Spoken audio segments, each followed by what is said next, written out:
মাদারীপুর রাজৈর উপজেলা স্বাস্থ্য কমপ্লেক্সে রোগীদের দুর্ভোগ সঠিক মতো সেবা না পেয়ে রোগীর স্বজনদের আহাজারি। মাদারীপুর থেকে স্টাফ রিপোর্টার মোহাম্মদ মহিউদ্দিন চৌধুরীর হীরার পাঠানো ভিডিও চিত্রে বিস্তারিত। সাথে আছে আমি রাজিয়া সুলতান। আপনারা দেখছেন I1 টিভি।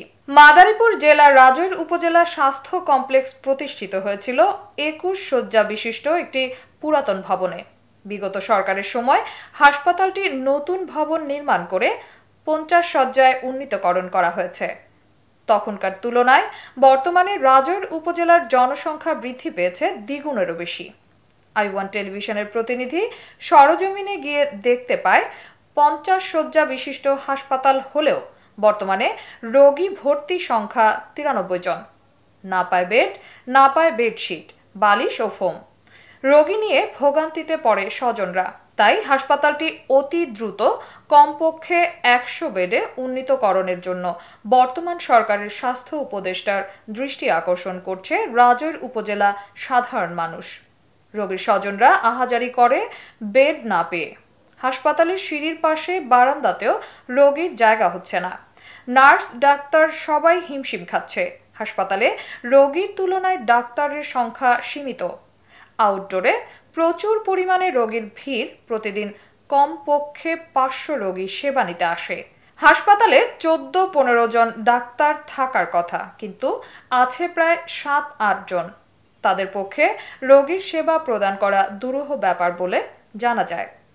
12 অক্টোবর দেখা যায় ইমার্জেন্সিতে একজন ডাক্তার আছে, কিন্তু 6টি চেম্বারে 12 জন ডাক্তারের জায়গায় দেখা গেছে মাত্র 2 জন মেডিকেল অ্যাসিস্ট্যান্ট রোগীর সেবা প্রদান করছে। দুঃখজনক হলেও সত্য, বাহিরে 150 থেকে 200 জন রোগী লাইনে দাঁড়িয়ে থাকতে দেখা যায়। এ বিষয়ে জানার জন্য স্বাস্থ্য কর্মকর্তাকে না পেয়ে ফিরে আসি। পূর্বে তিনি জনবল সংকটের বিবৃতি দিয়েছিল।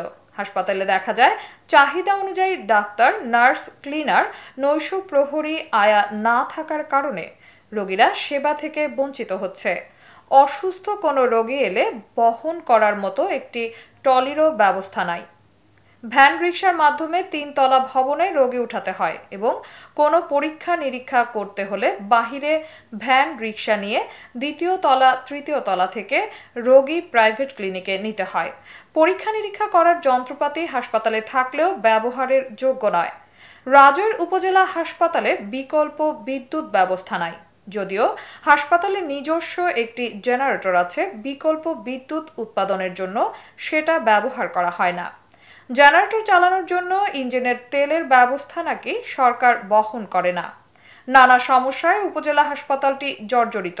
এ বিষয়ে হাসপাতাল কর্তৃপক্ষ, উপজেলা নির্বাহী অফিসার, জেলা স্বাস্থ্য কর্মকর্তা ও সরকারের স্বাস্থ্য উপদেষ্টা এ বিষয়গুলো আমলে নেবেন, এটা রাজৈর উপজেলা সাধারণ মানুষ মনে করে।